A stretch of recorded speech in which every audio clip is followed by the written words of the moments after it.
Oke. Assalamualaikum warahmatullahi wabarakatuh. Selamat, siang pada mahasiswa Ibu semua. Selamat datang di Kebidanan Pordekok ya, Universitas Pordekok, di mana saudara telah menjadi bagian dari, Pordekok itu sendiri. Ini, perkenalkan, nama saya Ibu Novi Wulansari ya, biasa dipanggil, dengan Ibu Novi.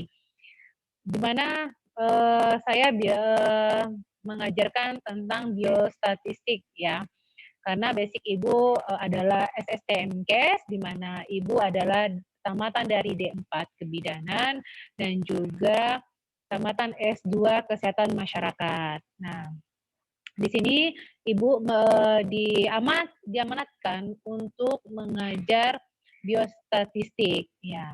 Untuk pertemuan kita kali ini yaitu tentang konsep dasar biostatistik, ya. Semoga saudara di masa pandemi COVID-19 ini, mahasiswa Ibu semuanya dalam keadaan sehat walafiat, ya. Tetap, tingkatkan imun, menjaga protokol kesehatan dengan baik sehingga kita terbebas dari pandemi, COVID-19 ini. Amin amin ya rabbal alamin. Baik, untuk konsep dasar biostatistik ini, Ibu, nanti bahan akan Ibu, sharing ke dalam Edmodo. Nah, silakan saudara untuk menginstal, Edmodo-nya. Kalau sudah ada Edmodo, silakan join, dengan kode I kecil, B kecil, G kecil, W kecil, X kecil 4 ya. Jadi silakan saudara, masuk dan join ke dalam Edmodo. Bahan materi ini akan Ibu nanti akan Ibu, kirimkan ke dalam Edmodo, terus tugas-tugas juga di sana, kuis-kuis juga akan di sana. Sehingga kita akan bisa berkomunikasi juga melewati grup WA dan juga grup Edmodo ya. Baik, kenapa, biostatistik ini harus dipelajari ya sih ya. Apa sih, kenapa biostatistik ini dipelajari, terus biostatistik ini untuk apa? Nah, kali ini Ibu untuk khusus saudara ya, di kebidanan ini, di D4-nya, saudara hanya mereview. Sebenarnya ketika waktu D3 itu sudah ada perkuliahan tentang biostatistik, ya. Nah, saat ini saya mereview kembali bagaimana, perjalanan saudara tentang biostatistik. Nah, ini ada data. Nah, di sini ada data, ada nomor respondennya, ada gendernya di sini ya, ada umur, ada IMT, indeks massa tubuh, ini sebagai contoh ya. Lalu ada pendidikan, pendapatan per bulan, dan tekanan darah distolik. Nah, ya, kalau dikaji dari gambaran seperti ini ya, nah, kalau ini hanya bersifatkan adalah data, ya, ini adalah data. Namun saudara perlu menilai, perlu suatu ukuran, perlu suatu kajian, ya kan? Bagaimana Anda menginterpretasikan data tersebut, gitu. Maka saudara harus perlu belajar tentang biostatistik. Nah, di situ kegunaannya, ya. Nah, dalam mata kuliah biostatistik ini, kita pertemuan di awal, Ibu, telah, melihat dari silabus bahwasanya ada capaian-capaian pada perkuliahan kita saat ini, yaitu di mana saudara nanti dapat memahami tentang konsep dasar biostatistik, ruang lingkupnya seperti apa, fungsi dan manfaat, serta bagaimana tujuan dari biostatistik ini sendiri, ya. Itu adalah, tujuan kita. Pada hari ini ada referensi yang bisa saudara, cari nanti ya. Selain ini juga silakan yang ada beberapa di sini yang menjadi acuan saudara untuk, melihat, untuk membaca, untuk memahami kembali apa itu biostatistik. Nah, ya. Baik, kenapa sih penting biostatistik ini dipelajari? Saya D3 sudah, D4 bagaimana? Kenapa harus juga? Ya, benar. Mungkin waktu D3 saudara hanya bersifat konseptual ya. Nah, di D4 ini saudara harus lebih, satu level lebih satu tingkat lebih bagus lagi, lebih, apa namanya, istilahnya itu lebih bagus lagi ya pengalaman serta pemahaman saudara. Nah, di sini biostatistik ini adalah erat sekali dengan penelitian. Nah, ya. Kenapa? Sangat erat dengan penelitian. Penelitian yang saudara dilakukan dulu waktu KTI, ya, mungkin saudara baru melangkah. Nah, saudara dibimbing oleh dosennya. Nah, sekarang ini data yang Anda dapat itu Anda baca sendiri karena saudara sudah menjadi seorang mandiri. Ya, menjadi seorang bidan. Bidan itu harus mandiri. Nah, mendapatkan data mentah. Data mentah itu diapain? Apakah data membaca selesai? Ya. Nah, itu akan berbeda sekali. Ya. Akan berbeda nilainya jika saudara bilang, "Ibu, saya kejadian corona ya, di tempat saya di A, daerah A, saya mengalami ada pasien positif itu sebanyak 4 orang. Sedangkan di B ada 7 orang." Nah, kalau saudara tidak belajar statistik, saudara menyatakan bahwasanya A dan B itu yang paling banyak positif adalah di tempat B. Nah, seperti itu. Nah, memang di tempat B paling banyak. Apakah benar? Coba dikaji kembali. Berapakah status atau berapakah jumlah penduduk di dalam suatu wilayah tersebut? Nah, itu perlu dikaji. Ya, daerahnya luas apa kecil? Gitu. Ya. Jadi eh, kita menghitung ya kalau khusus data untuk penelitian itu harus menggunakan bukan angka kejadian ya angka kejadiannya bukan seperti hanya nominal saja tetapi harus persentase ya oh ini naiknya adalah atau dia menggunakan odd ratio atau menggunakan prevalensi atau menggunakan dia persentase minimal saja dia harus menilai dari persentase.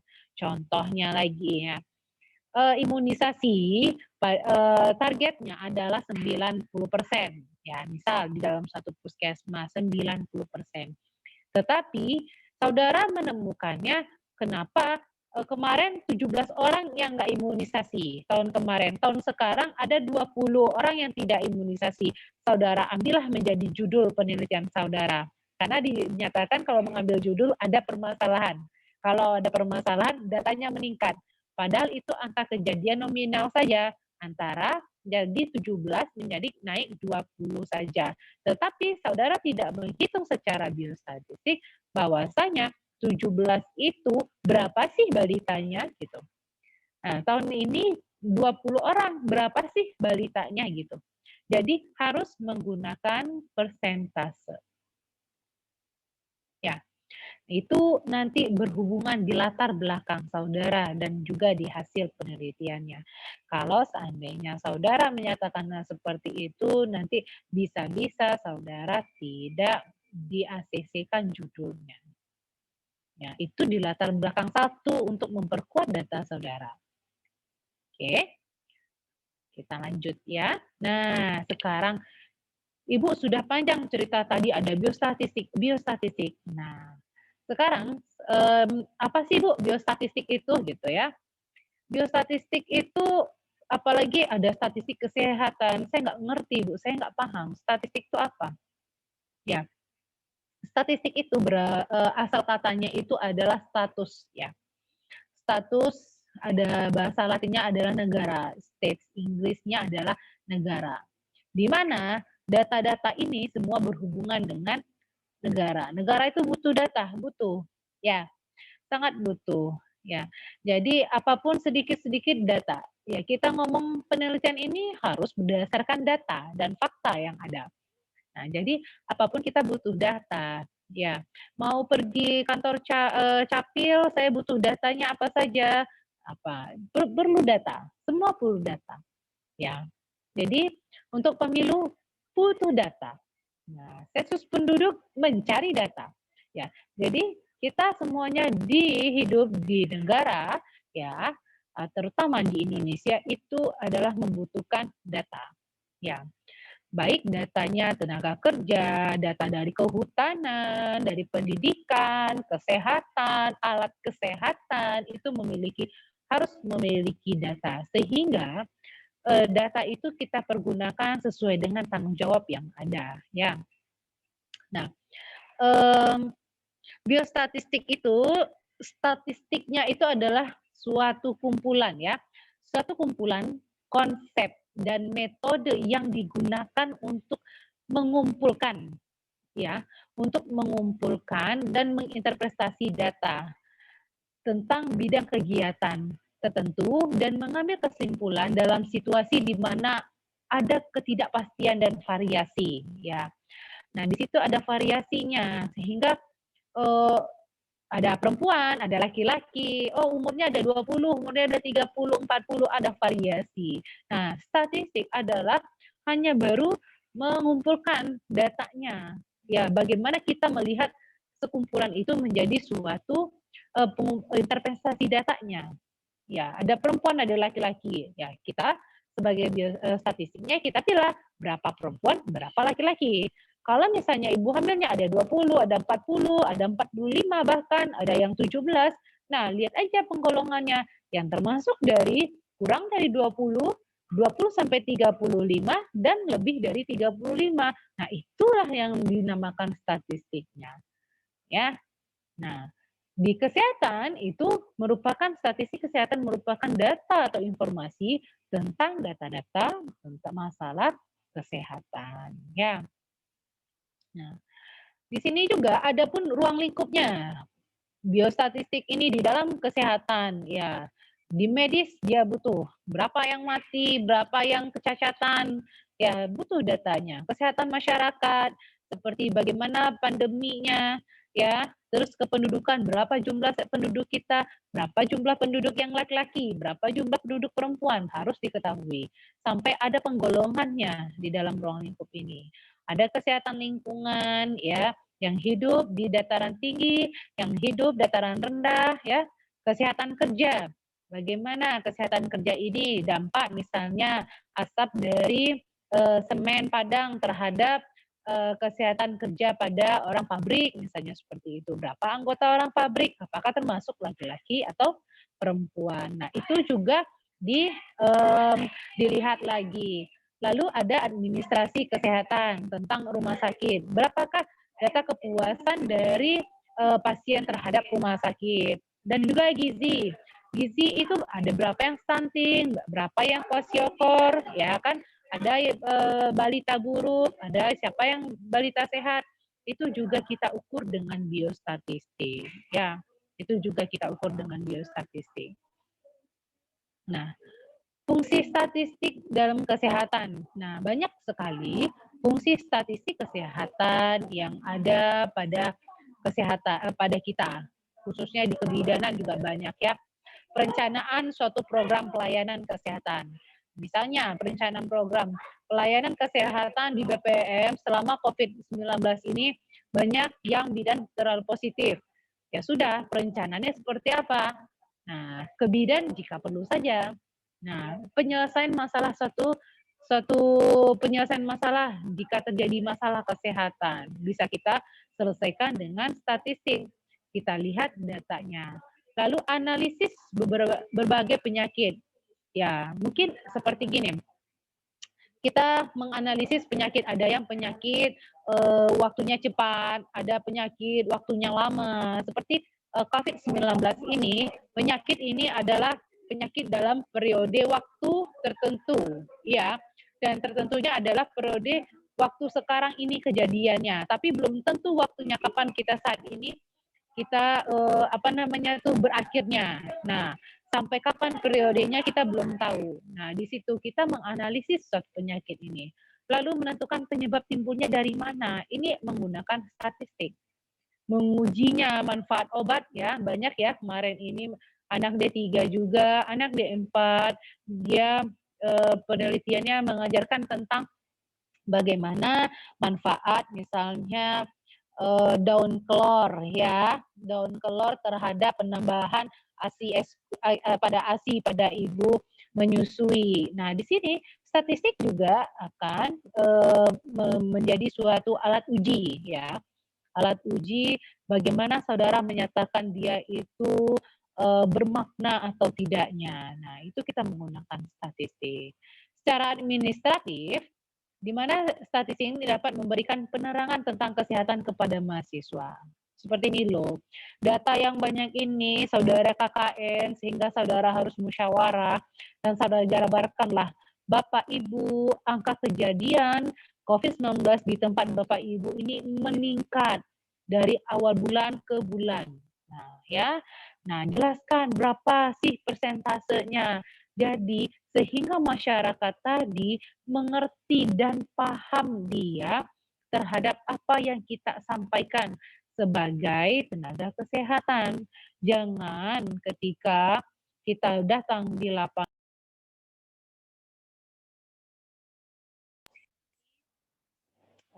apa tadi ribetnya si masyarakat tadi sehingga kita memberikan suatu kelompokan, suatu penerangan yang baik untuk masyarakat ya.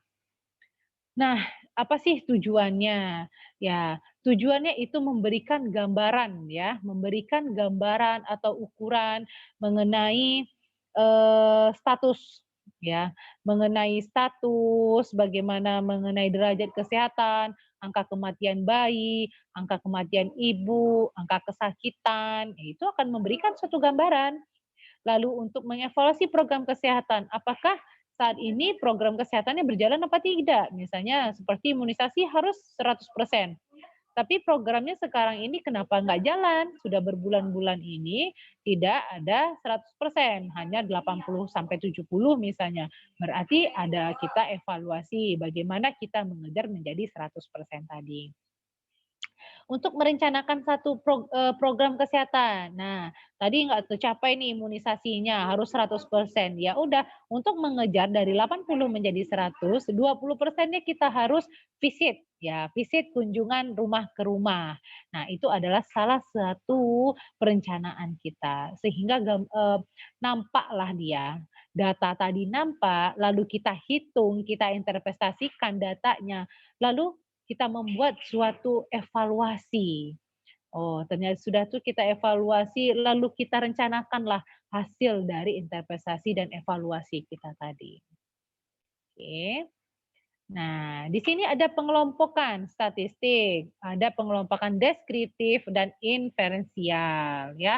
Juga ada pengelompokan lain yaitu parametrik dan non parametrik ya. Di sini kalau deskriptif itu menggunakan data untuk menjelaskan kesimpulan, sedangkan inferensial di mana itu data dari suatu sampel untuk menarik kesimpulan mengenai populasi di mana sampel tersebut diambil ya.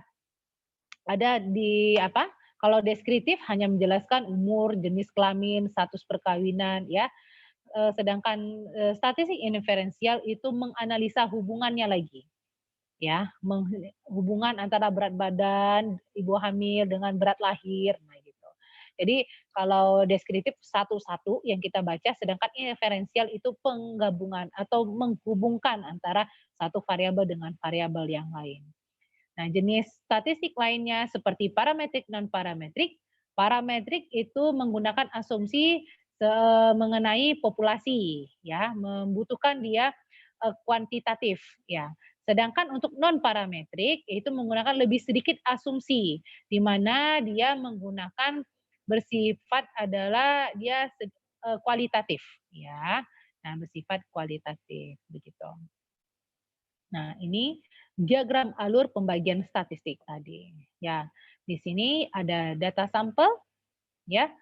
Ada data sampel, ada primer dan primer sekunder, disusun disajikan di analisis. Ya. Ada data primer. Primer adalah data yang saudara cari sendiri. Sedangkan sekunder data yang saudara ambil, misal dari puskesmas atau rumah sakit. Oke, kita karena waktu kita tinggal less than 1 minute, maka kita akan stop share dulu, kita kembali join kembali di diagram pembagian statistik ini ya.